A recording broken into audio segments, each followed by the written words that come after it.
Bienvenida y bienvenido a esta exploración personalizada. Hoy nos metemos de lleno en una mezcla bastante interesante de temas, ¿no? A partir de las fuentes que tenemos. Ujú. Vamos desde lo técnico, lo básico de seguridad digital, redes, hasta cómo eso pega en las empresas, la protección de nuestros datos. Exacto. Y también le vamos a dar una mirada a cómo se está transformando digitalmente un sector muy específico, el inmobiliario en Uruguay. Y bueno, hay un perfil profesional ahí que conecta un poco todo esto. Precisamente, vamos a hablar de conceptos como EAA, SSO, MFA, también IAM, o sea, la gestión de identidades, y claro, lo básico de redes, PI, SPI, esas siglas que a veces suenan complicadas. Pero que son clave. Totalmente. Vamos a ver los riesgos, qué pasa si hay una brecha de seguridad, por qué la confianza digital es tan importante hoy. Y después, bueno, bajamos todo eso a tierra con ejemplos de PropTech, de blockchain, allá en Uruguay. Y el desafío, digamos, es ver cómo se conecta todo, ¿no? La tecnología, la estrategia de negocios y el factor humano, que a veces se nos olvida. La idea es sacar lo más jugoso de estas fuentes y ver si encontramos conexiones, bueno, inesperadas. Así que arranquemos. Dale. Empecemos por los cimientos, las redes. Las fuentes nos recuerdan qué son. Básicamente, equipos conectados para compartir cosas, información. Ujú. Las tenemos en casa, ¿viste? La red local, la LAN, el Wi-Fi que conecta el celu, la compu, la tele y también a gran escala, las WAN, que conectan distintas LANs. Internet es la WAN más grande que existe. Exacto. Y para que esa conexión funcione y sea segura, hay aparatitos clave. A ver, necesitamos un módem que es como el traductor entre tu red y tu proveedor de Internet. La puerta para salir al mundo, digamos. Ok. Luego el router. Ese es el cerebro, el que dirige el tráfico de datos, busca la ruta más corta o más eficiente entre distintas redes. Entiendo. Dentro de tu red local, de la LAN, tenés el switch. Es más inteligente que los viejos hubs, ¿viste? Porque manda la información solo al dispositivo que tiene que recibirla. El hub era como que gritaba la información a todos. ¿Más eficiente y más seguro el switch entonces? Mucho más. Y, por supuesto, el firewall. Ese es el guardia de seguridad digital. Filtra el tráfico, bloquea lo que parece sospechoso o lo que no tiene permiso para pasar, según las reglas que le pongas. Y los diagramas de red que mencionan, me imagino que son como los planos para un arquitecto, pero ¿de redes? Tal cual. Son mapas visuales, súper importantes para entender cómo está armada la red, dónde puede haber un punto débil. No sé, un router mal configurado, una parte de la red sin proteger bien. Claro, para planificar la defensa. Exacto. Sin ese mapa, es como defender una ciudad sin saber dónde están las murallas o las puertas. Muy difícil. Bien, ya tenemos todo conectado y el mapa hecho. Ahora, el control. ¿Quién puede entrar y qué puede hacer adentro? Ahí es donde aparece el famoso marco AAA. Así es. Autenticación, autorización y contabilidad o auditoría. La primera A, autenticación. Es la pregunta básica. ¿Sos vos quien decís ser? La verificación inicial. Como bien detallan las fuentes. Algo que sabés. La contraseña de siempre, un PIN, una respuesta secreta, algo que tenés. Puede ser un token físico, una tarjeta, o lo más común hoy, el celular para recibir un SMS o usar una app que genera códigos de un solo uso. Las OTP. Algo que sos, tu huella digital, tu cara, el iris, la biometría. Pero, a ver, tener que poner la clave y el código del celu para cada cosa que abrís sería imposible en el día a día. De ahí viene el SSO, ¿no? El inicio de sesión único. Correcto. El SSO es una maravilla para la comodidad. Te autenticas una sola vez y puedes entrar a un montón de aplicaciones o servicios sin tener que volver a poner tus credenciales. Mejora la experiencia, seguro. Y menos llamados a soporte para resetear claves. Totalmente. Y centraliza el control. Funciona con protocolos como SAM. Básicamente crean una relación de confianza. El proveedor de identidad le dice a los servicios, «Che, esta persona ya se autenticó conmigo, déjala pasar», usando unos tokens seguros. Tu contraseña original nunca viaja a todas esas apps. Muy práctico, sí. Pero, siempre hay un pero en seguridad. Si te roban esa única credencial maestra, no sé, con phishing o un malware o porque usaste una contraseña fácil. Ahí está el peligro. El atacante, con esa sola credencial, podría entrar a todo lo que esté conectado con SSO. Ese famoso efecto dominó. Claro, una llave maestra que abre demasiadas puertas. Exactamente. Por eso, hoy en día, depender solo de un factor de autentificación, aunque uses SSO, ya no alcanza en la mayoría de los casos. Se necesita más seguridad. Y acá entra en juego la MFA, la autenticación multifactor, que no es pedir más de lo mismo, ¿verdad? Sino combinar cosas distintas. Eso es lo clave. La MFA te pide que te verifiques con 2 o más factores de categorías diferentes.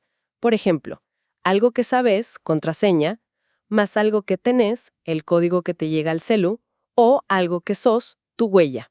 Como en el cajero automático, la tarjeta, la tenés, y el PIN lo sabés. Exactamente. No son 2 contraseñas, son pruebas de distinto tipo. Esto le complica la vida al atacante muchísimo. Ya no le alcanza con robarte la contraseña. También tendría que robarte el teléfono físicamente o conseguir tu huella. Se vuelve mucho más difícil. Exponencialmente. Más difícil. Es súper importante con el trabajo remoto, el acceso a la nube. La combinación que se busca hoy es SSO más MFA. La comodidad del SSO, pero bien protegida al principio por la MFA. Ok, clarísimo.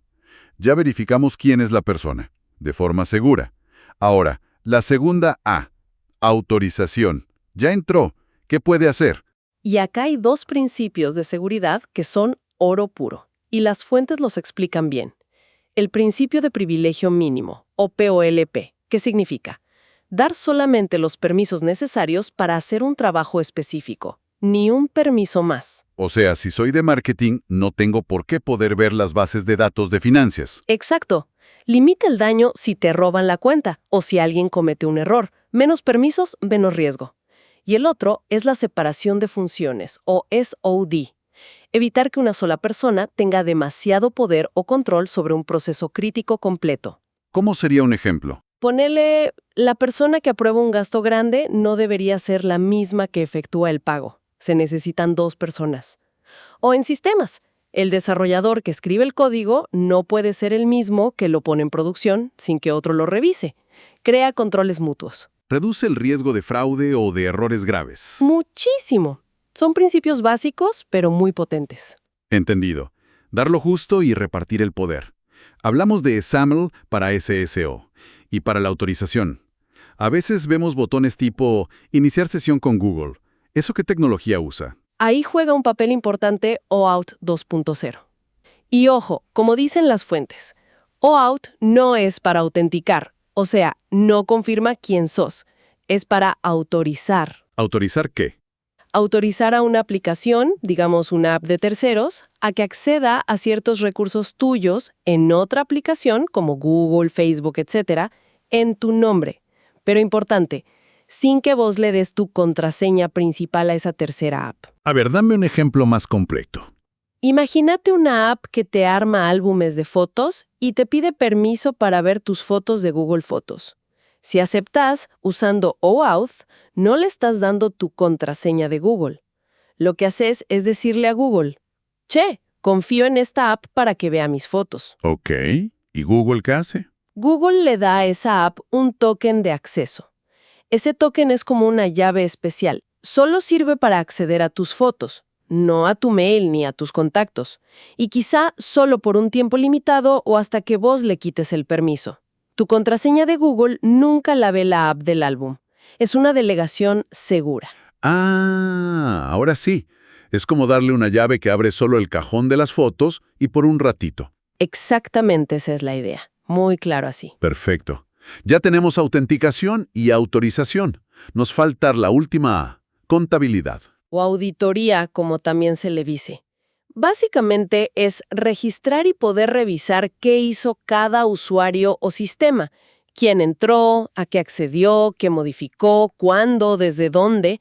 Es tener la bitácora de todo lo que pasa. Suena a un montón de registros. ¿Para qué sirve guardar todo eso? Es fundamental por varias razones. Primero, para detectar problemas.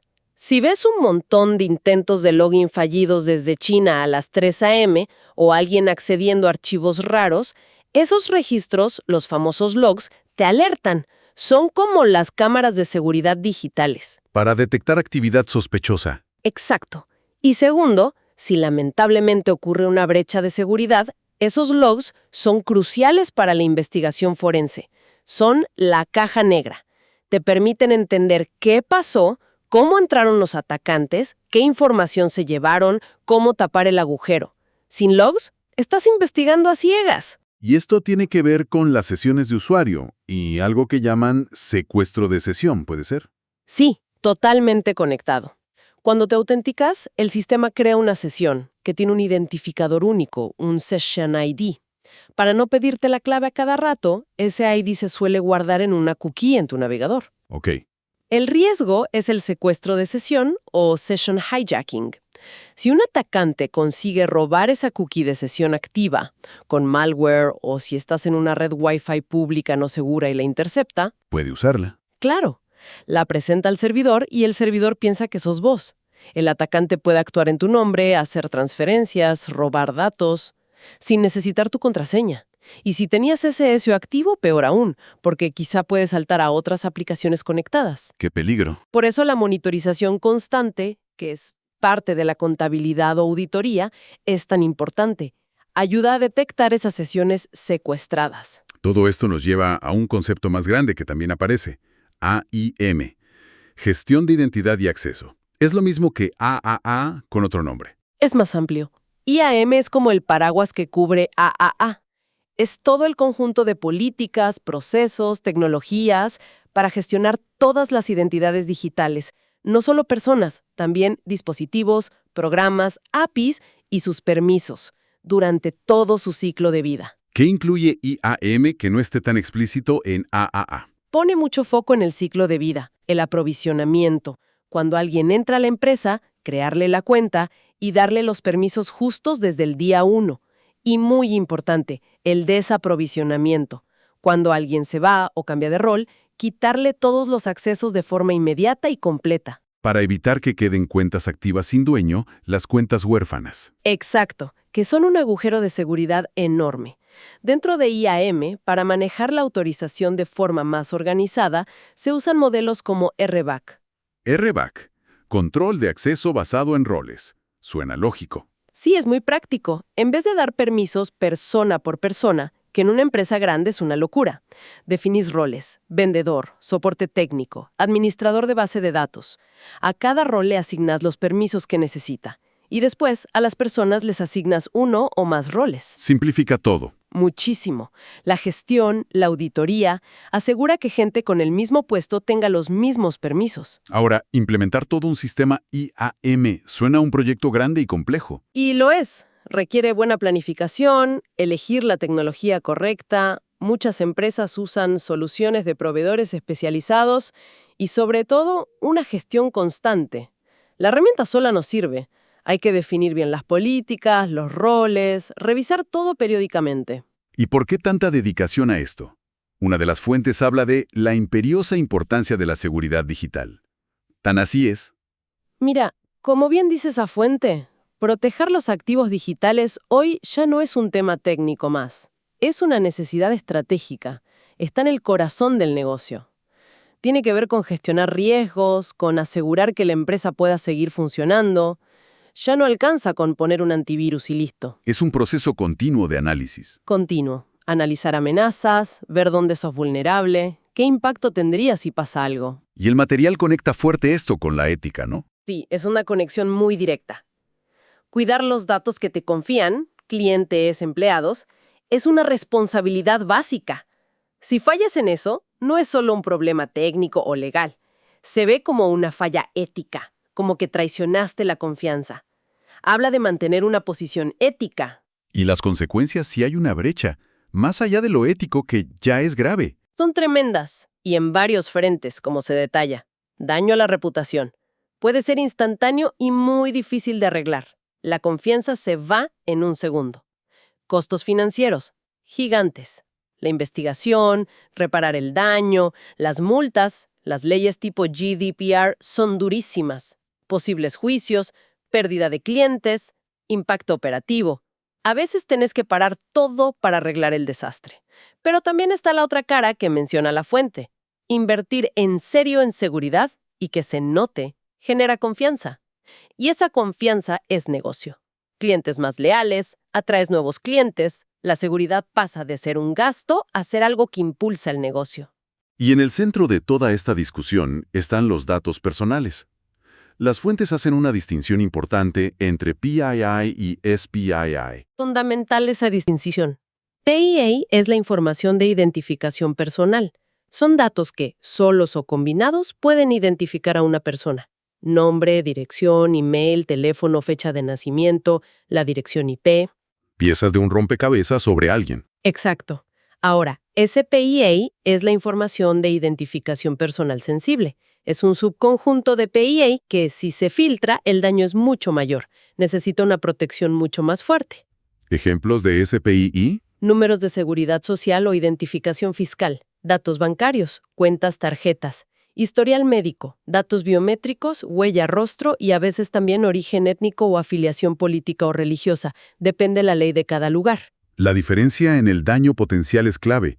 Si se filtran emails, PII, te puede llegar más spam o intentos de phishing.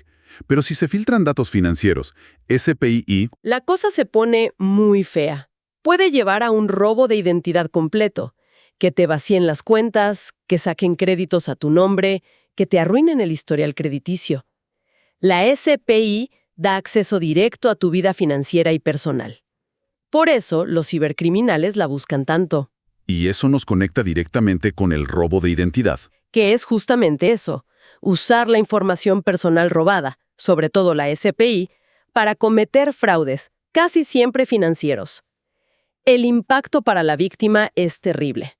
No solo la plata, sino el estrés, el tiempo, la angustia de tener que limpiar todo ese lío que puede llevar meses o años. Con todo este panorama, se entiende perfecto la enorme demanda de profesionales de seguridad que mencionan los datos. Totalmente. El material hablaba de proyecciones de crecimiento altísimas, ¿no?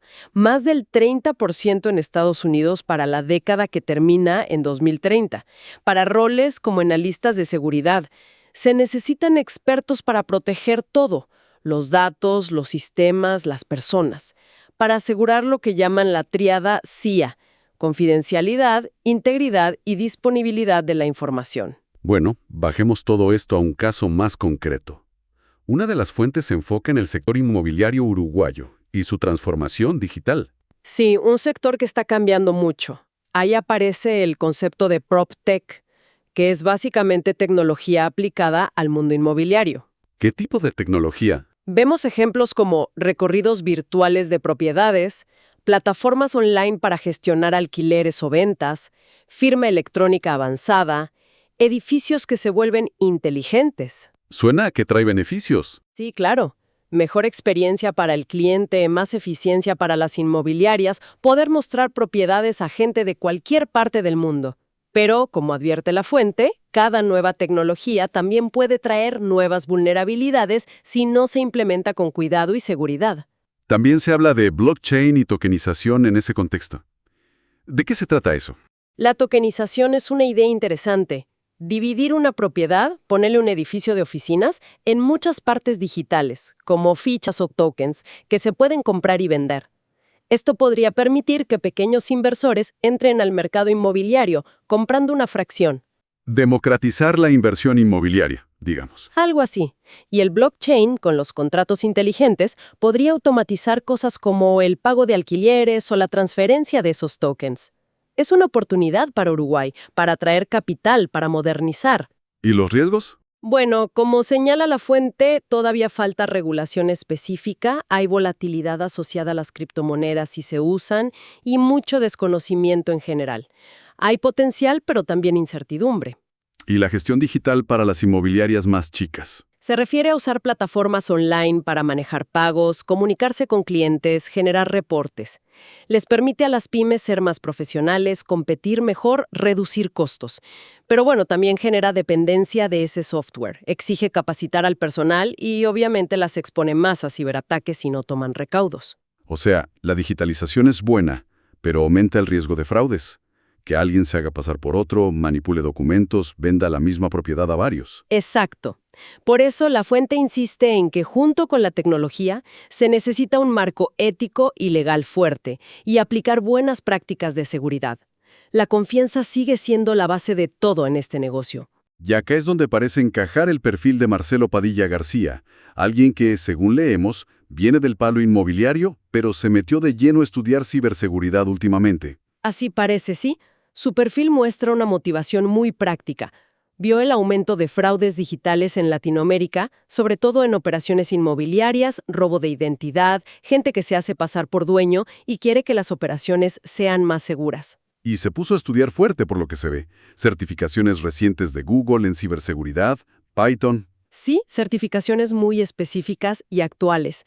Google Cybersecurity Pro, Python para automatizar tareas, muy útil en seguridad, gestión de riesgos, redes. Parece que buscó herramientas concretas para aplicar ya mismo. Y el material dice cómo las aplica. Da ejemplos. Sí, menciona cosas concretas. Habla de aplicar el principio de privilegio mínimo, que solo la gente que necesita ver la información financiera de un cliente pueda acceder a ella. También de gestionar el ciclo de vida de los datos, cómo entra la info, cómo se guarda segura y cómo se borra cuando ya no hace falta. ¿Y el uso de Python? Lo menciona para automatizar tareas de seguridad. Por ejemplo, vigilar quién accede a qué, clasificar datos sensibles automáticamente, busca ser más eficiente y reducir el error humano. Queda claro que ve la ciberseguridad no como un extra, sino como parte del negocio mismo. Es interesante cómo esa mentalidad técnica y rigurosa se ve también en cómo describe su trabajo de tasación inmobiliaria, aunque no vamos a entrar en cada detalle del proceso que lista la fuente. Sí, lo llamativo de esa parte es el énfasis en la meticulosidad. Investigar antes, ir al lugar, verificar todo, usar datos reales de cierre para poner el precio, no inflarlo para quedar bien con el dueño. Y la honestidad, ¿no? Si te equivocas, admitirlo. Exacto. Esa misma rigurosidad, esa transparencia basada en datos, parece ser la que ahora aplica o quiere aplicar a la seguridad digital de sus operaciones. Hay una coherencia ahí. Y después está su filosofía de liderazgo, que es bastante particular. Mezcla lecciones de artes marciales, del ejército, enfermería, teatro, policía. Sí, es una mezcla ecléctica, pero él encuentra un hilo conductor. Habla mucho de disciplina, de adaptarse al cambio, del control emocional. Dice que la verdadera fuerza está en aprender de los errores, en evolucionar. Y critica un poco esa obsesión solo por los números en el sector. Totalmente. Habla del factor humano.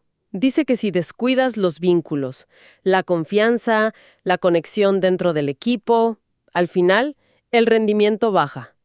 El liderazgo se construye día a día, creando un ambiente con propósito, con valores. Da ejemplos claros, ¿no? Una mala comunicación en enfermería o policía puede ser fatal. La falta de conexión en teatro desarma la obra. Exacto. Y dice que la tensión interna en una inmobiliaria la siente el cliente. Por eso, para él, cuidar al equipo es cuidar el negocio. ¿Y el coaching, cómo lo ve él? No como esas charlas motivacionales vacías, sino como crear espacios seguros para que el equipo reflexione, para que encuentren sus propias soluciones. El líder tiene que hacerse preguntas difíciles sobre sí mismo, dice. Y lo interesante es cómo conecta las lecciones. La empatía de la enfermería, los roles claros y la disciplina del ejército, pero sin generar miedo, la calma bajo presión de la policía, el apoyarse mutuamente del teatro, el respeto y autocontrol de las artes marciales. Es como tomar lo mejor de cada mundo para formar equipos. Esa es la idea que transmite. Un equipo que se comunica bien, que confía entre sí, es más resiliente, se adapta mejor. Y en un negocio como el inmobiliario eso se traduce en mejor servicio, relaciones más fuertes con los clientes. Su meta parece ser integrar todo, lo técnico, lo estratégico y lo humano. La verdad ha sido un recorrido intenso, pero súper interesante. Empezamos con cables y protocolos, entendimos mejor qué son AAA, IAM, SSO, MFA, esas capas de seguridad digital. Ujú. Y vimos lo grave que pueden ser las consecuencias de las brechas, lo crucial que es proteger nuestros datos, sobre todo los más sensibles, la SPI. Sí, y vimos cómo la tecnología está cambiando rápido sectores como el inmobiliario en Uruguay, con las promesas de PropTech, de blockchain, pero también con los desafíos de seguridad y de ética que traen. Y analizamos este perfil, el de Marcelo Padilla, que intenta justamente eso, ¿no? Juntar el conocimiento técnico nuevo de ciberseguridad con la experiencia del sector y una mirada muy centrada en las personas, en el liderazgo humano. De las fuentes, una necesidad imperiosa. Tal cual. Proteger nuestros datos es fundamental. Y quizás, pensando en todo esto, surge una reflexión final, ¿no? Inspirada un poco por este análisis. ¿Cuántas veces no le damos valor a nuestras propias experiencias diversas? ¿A qué te refieres? A esos hobbies que tuvimos, a estudios que dejamos, a trabajos anteriores, desafíos que superamos y que hoy parecen no tener nada que ver con lo que hacemos. Claro, los vemos como anécdotas nomás. Exacto. Y si empezáramos a mirarlos distinto, si buscáramos ahí fortalezas escondidas, perspectivas únicas, habilidades que sí podemos aplicar a lo que hacemos ahora, a nuestros objetivos. Interesante. Como que la habilidad más valiosa hoy podría ser saber conectar todas esas piezas de nuestro propio rompecabezas personal, que es único para cada uno. Quizás sea eso, aprender a integrar todas nuestras partes. Algo para, bueno, para seguir pensando. Sin duda. Bueno, gracias por acompañarnos en esta exploración detallada. Gracias a vos. Hasta la próxima.